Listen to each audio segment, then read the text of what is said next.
Inside Mississippi JUCO Football is brought to you by Heritage Properties of Laurelwood, Clinton, and Byram. More information can be found at heritageproperties.com. MACJC, the Mississippi Association of Community and Junior Colleges. C Spire Wireless, Farm Bureau Insurance, the Mississippi Army National Guard, the Mississippi Sports Hall of Fame and Museum, Mississippi Blood Services, Mississippi Sports Medicine, and EnviroTurf Services.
Welcome to another edition of Inside Mississippi JUCO Football, brought to you by heritageproperties.com. I'm Travis Raycheck, coming to you tonight from inside the Mississippi Sports Hall of Fame and Museum, showcasing our Mississippi community and junior colleges' athletic superiority, academic prowess, and economic impact. This week's Game of the Week, it takes us to Decatur and the home of the East Central Warriors as they entertained Mississippi Delta in what turned out to be one of the most thrilling games and finishes of the season. Here's Mike Frazier with the highlights. Homecoming 2013 for the East Central Community College Warriors as they play on the Decatur campus against the Trojans, who are in white. LaMarcus Franks would get the scoring started in a thriller of a ball game. Bursts to the outside, and with 9.5 to go, races it into the end zone. PAT no good, 6-0 Warriors. To the air, the Trojans. There's Chris Thornton with an interception, one of 2 picks on the afternoon for the Warriors. Warriors would capitalize. Jimmy Cockrell with the catch, gets a block, races it in. 2-point conversion good, 14-0 home team.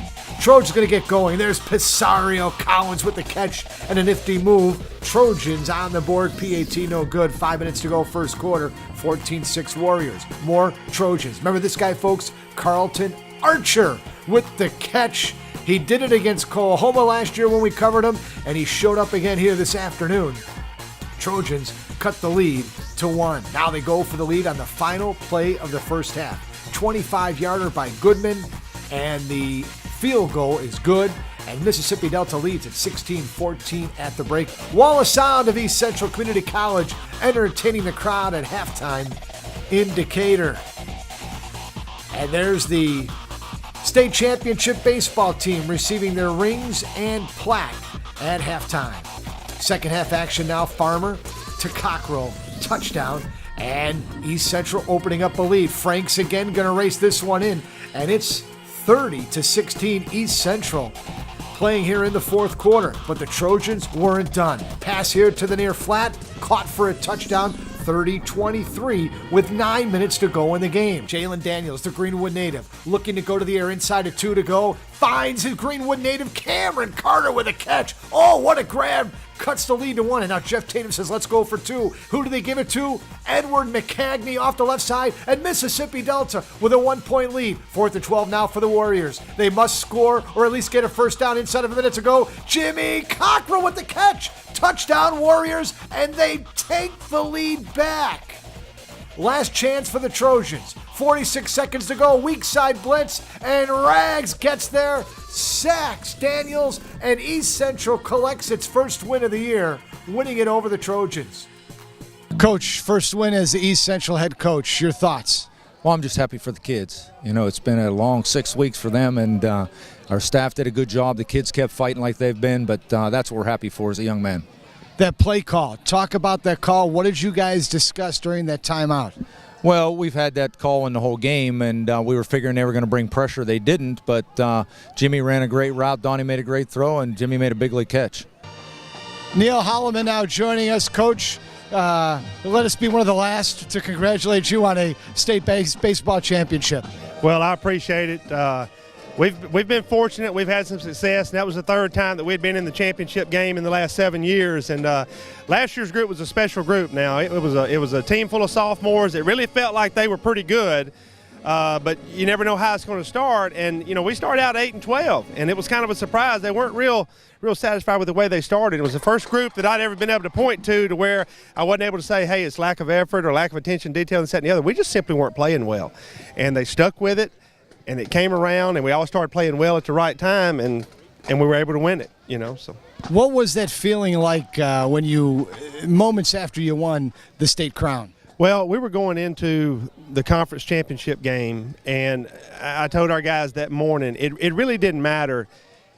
At that time, I was so proud of them. I told them, I said, it doesn't matter whether you win this game or lose this game. I'm going to think no less of you. It doesn't matter, because what you've proven to me what we set out to prove, in the fact of accomplishing, playing our best baseball and having the team character that we did. And that's why we won it, because there were some other teams in the league that were very good and very talented. But I thought that our character is what displayed us through the remainder of the season and into the playoffs. Hunter, another terrific halftime performance by the Wall of Sound Band. Well, the Wall of Sound, they're a great band. This is only my second year here. Mr. Tom Carson was the band director here for 30 years. Really built this program. He took the band from about 20-something members to 180, and he passed away this past May. Great man, but we just, we do this in his honor and his legacy. Just glad to be a part of this program. They really have shaped up. They're amazing. Our halftime show, we're doing the Blues Brothers, and just a high energy, fun show. The crowd loves it. The kids love it, and everyone just has a good time by the time we're done. Jeff, tough one tonight. What's going through your mind? Well, I tell you, when you're trying to turn the program around, and things that we've talked about to our guys is, it's a very fine line between winning and losing, and the difference between this week and last week was exactly, we made the play at the end of the game last week. This week we didn't. And, when you're trying to, I kind of feel sorry for the guys because they played their hearts out, and it's something that we're trying to get done and playing hard and giving you a chance to win. And it just shows you in this league it's really tough. You better come ready to play and play every down. That 2-point conversion, you called a timeout after the touchdown that gave you the lead. Walk us through that. Well, I'd already decided I was going for two. Our kicker, is a freshman, and he's been struggling a little bit, and I didn't want to put everything on his shoulders, so I had the fake called to begin with, and they lined up to stop the fake, so I called timeout, and I got over there, got in debate, and I said, geez, let's just go for the two, and we went for two, and I tell you what, the offensive line did a great job coming off the ball, and McKinney made a nice run. Now here are the rest of the scores from our Mississippi Sports Medicine scoreboard from around Week 7 in the MACJC.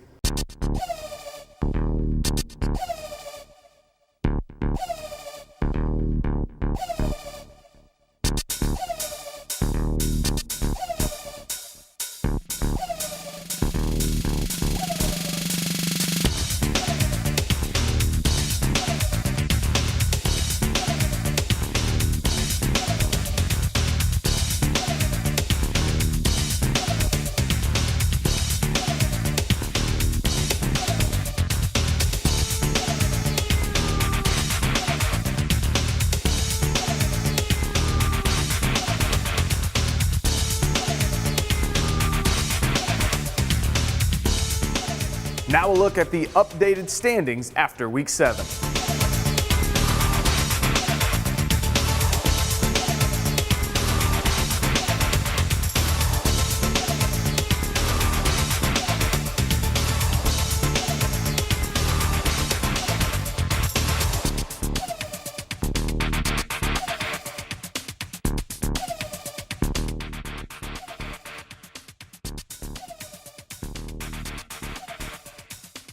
Here's a look at the top statistical leaders around the MACJC. Your top QB, East Mississippi's Dontrell Pruitt, who's thrown for 2,398 yards and 26 touchdowns. He's averaging over 342 yards per game and completing over 68% of his passes. The current MACJC leading rusher is Antoine Wells of Mississippi Gulf Coast, He has 157 carries for 807 yards. He's averaging 5.1 yards per carry and 115 yards per game. The top receiver in the MACJC, that would be Jones County's Jamichael Willis. 48 receptions for 870 yards, add on 7 touchdowns.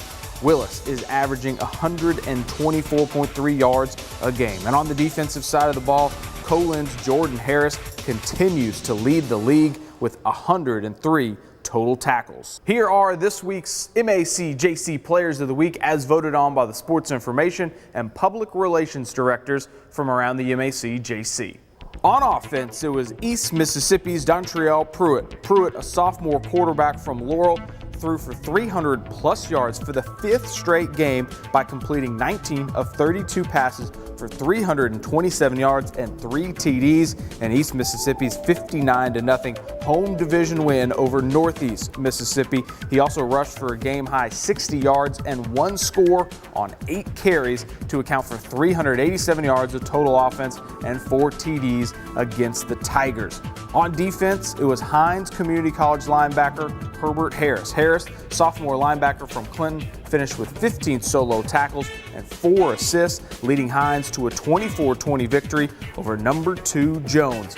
Your special teams player of the week, Mississippi Gulf Coast kicker Tristan Reynolds. Reynolds, a freshman from Petal, was 6 for 6 on extra points. He booted 2 field goals as well, won a season-long 45-yarder in the 48-7 win over Southwest. Reynolds now has made 4 straight field goals in the last 2 games. Here are the updated NJCAA national rankings. Remaining at number 1 is Georgia Military. Right behind them at number 2 in the polls, East Mississippi Community College. Behind them at number 5, you see Copiah Lincoln. And behind them at number 6 is Jones County Junior College. Another Mississippi team in the top 10 at number 7 is Gulf Coast. And back in the top 20 at number 16 is Hines. And at number 20, rounding it out, Itawamba. Our first community college feature takes us to Moorhead and to the campus of Mississippi Delta, where the Trojan baseball program is back on track with back-to-back postseason appearances. They're also winning in the classroom. With the full story, here's Mike Frazier.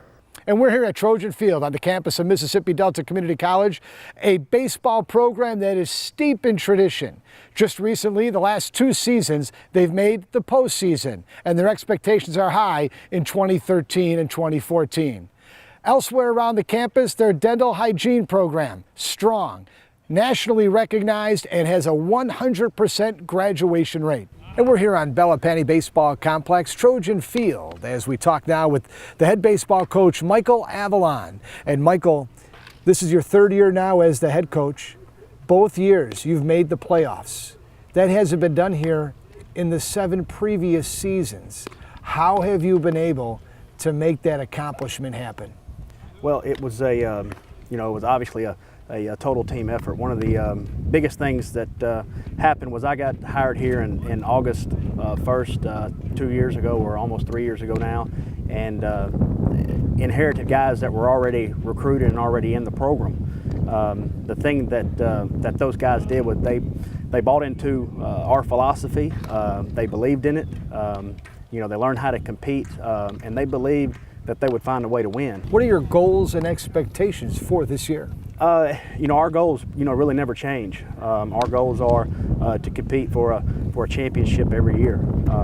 We have certain goals, not only in the field but also in everything that they do, and that is that we want them to do the best in every aspect of everything, and that's the classroom to the baseball field, to in the community, to in the cafeteria, just everything. We want them to be their best, and it's a high standard that we try to hold them to, but it's something that they buy into, and that's what kids want. They want you to hold them accountable. They want to know that you care about them, and they want you to push them. So our goal on the field this year is going to be to compete for a championship.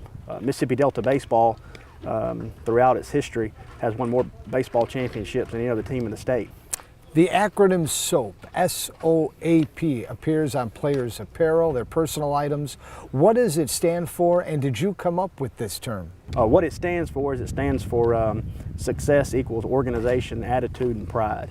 And you know, we preach that to our guys every day. And one of the things when I was a young man, my dad looked at me and he said, "Son, what's the hardest part of that acronym?" And me being naive and young, I guess I said just what I've asked a lot of people and they've said, and that's success. And you know, my dad looked at me and said, "Son, no, that's not what the toughest part is. The toughest part is pride." And he explained to me, and the same thing that I pass on to these guys every day, that it's tough to have pride in everything that you do. Your student athletes recently hit top 5 GPA mark in the nation. Boy, I know you're proud of that. And how has the college here in Mississippi Delta contributed to those student athletes' success? Right. It was a great accomplishment. For the past 2 years, we finished 5th in the country with right at a 3.3 team GPA, which was, being honest, it totally somewhat surprised me, because that's a tough accomplishment for an entire team to have a 3.3, not just an individual. But that speaks to the character of the kids that we have. In our recruiting process, we don't just go look for the best baseball player. That's not the only thing that we look for. We look for the good baseball player, the good person, and the person that's willing to work hard. Boy, you've been able to raise money, fundraise here for Mississippi Delta. That unique for coaches at any level. How have you been able to do that successfully? Going back to the tradition of Mississippi Delta baseball, there's several people around this community that are very proud of this college, of this baseball program, and have been more than willing to jump in and do what they can to help us.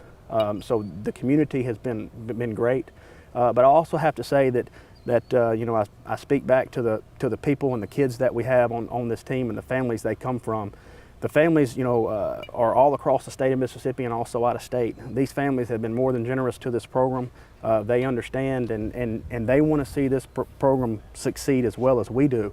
And so they've always given, and you can just kind of look around our field at this time and see the improvements. Our new locker room, new hitting facility. Right now we're currently all our fences down the side are no longer there, because we're actually in the process of, we're going to put block walls up. We're also, next stage of our rebuilding and improving is to develop a grandstand area, a covered grandstand area with chairbacks. We hope to have that completed by February. And none of this would be possible without everyone, wanting to help and wanting to see something successful at Mississippi Delta Community College. Michael, thank you. Thank you. Thank you for having me. That's Michael Avalon, head baseball coach for the Mississippi Delta Community College Trojans. Now our C-Spire Spotlight Where Did They Go segment, as we catch up with former Mississippi community and junior college student athletes who are now at senior universities. JUCO Weekly recently made a trip to Delta State University to catch up with another former Mississippi JUCO player. Here with Jeremy Davis of the Delta State Statesman, a former Copiah Lincoln football player. And Jeremy, I want to start right there. When you made that decision to go to Colin, what was it about them that it was the right fit for you? Well, I had a lot of friends, family members that went there, and it was close to home, so it wasn't too much to choose about. Your time at Colin, both on the football field and the classroom, tell me how it prepared you and got you ready to move on. Oh, they prepared me very well. It showed me how to go to class, be disciplined, and on and off the field. So. Your time at Colin was also very successful on the football field, especially winning a state title with that team. Take me back to that run and what it was like for you. Oh, it was very great. Yeah, it was my first time and Colin's first time in a very long time winning a state championship, so it was a great feeling. Our next community college feature takes us to Decatur in the campus of East Central, where they have begun laying the bricks to building the wall. And when you talk to ECCC President Dr. Billy Stewart about the college's 2020 vision and their recent accomplishments, his passion and enthusiasm are contagious. We're here in Decatur on the campus of East Central Community College. They've been serving this area and their surrounding counties for 85 years. You have to go way back to 1928 when this campus was first established. Interesting academic achievement. Just this past year, their men's and women's tennis team picked up a team GPA that was the best in the country and acknowledged by the National Junior College Athletic Association. They are making a difference here at East Central Community College, and let's show you how as we take a look around the campus. And we're here. We continue our tour on the East Central Community College campus in the president's office. Dr. Billy Stewart joins us, president of East Central Community College. Year number 2, Dr. Stewart. The 2020 vision is something you really preached as you became president of this institution. Can you elaborate to the audience about your 2020 vision for the college? Sure, Mike. We actually engaged in a year-long process of strategic planning.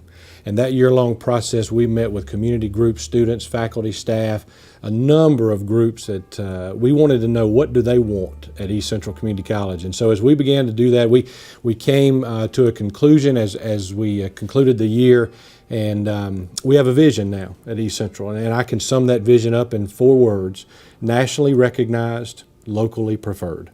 We're also committed to teaching and learning. That's what we're here for.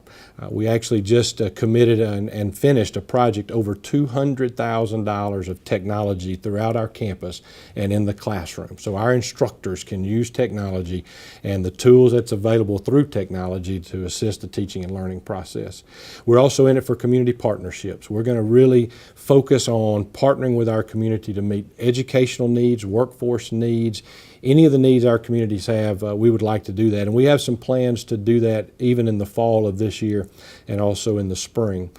We're also committed to resource management and development. We want to understand, and we need to understand that as a smaller community college in Mississippi, we need to reach out for grants and things like that. And so we're going to really focus on that to bring in outside funds that we don't normally have access to.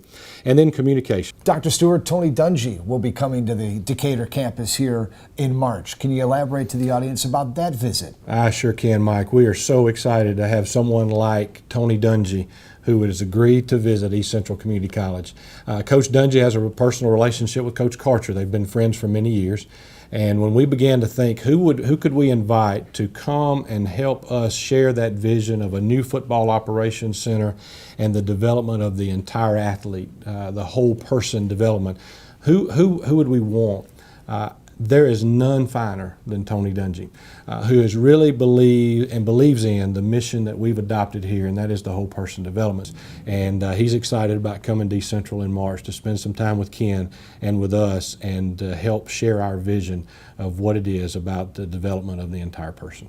Dr. Stewart, good to visit with you. Thank you, Mike. Appreciate you. That is Dr. Billy Stewart, president of the Decatur campus here at East Central Community College. And we're inside the Student Success Center on the campus of East Central Community College, now joined by Dr. Teresa Houston, who is the Vice President of Instruction. Dr. Houston, good to have you. And we'll talk about the Success Center, its mission and vision with the college. Instruction is core to the mission and vision of East Central Community College. Our reputation for quality teaching and learning is centered around our commitment to student success. And this Success Center provides students with the resources that they need to be successful as we prepare them for the next level, whether that be the workplace or university parallel transfer. What exactly is available to the ECCC students here when they come in? The Success Center provides testing and tutoring services for our students, with the most important component being the tutoring services, the subject area tutoring. Our faculty are committed to providing those tutoring services, therefore they commit at least 1 hour per week here in the Success Center to provide those tutoring services to our students. Now it is our JUCOweekly.org scouting report as we take a look at current MACJC players who are receiving plenty of attention from senior universities across the nation. On the offensive line, you have Gulf Coast Craig Frigo, 6'4", 325 pounds. He's getting looks from Louisiana Tech, Troy, South Alabama, and Akron. His teammate at Gulf Coast, Nick Proby, 6'1", 290 pounds, getting looks by Delta State. Over on the defensive line at East Mississippi, there's DJ Petway, 6'2", 265 pounds. Petway is committed to Ole Miss. And in the secondary, at defensive back, Hines Community College's Kenya Dennis, 6 foot, 196 pounds with 4.38 speed. Dennis is committed to Missouri. Next week's game of the week takes us to Raymond, where Hines hosts homes, and you can bet there will be plenty of Division I talent patrolling the fields for both schools in this one. For more information about MACJC athletics, stats, scores, and headline news, that can be found at JUCOweekly.org. Thanks for watching another edition of Inside Mississippi JUCO Football, brought to you by HeritageProperties.com, as we leave you tonight from inside the Mississippi Sports Hall of Fame and Museum with some pictures from around the MACJC in Week 7. Good night.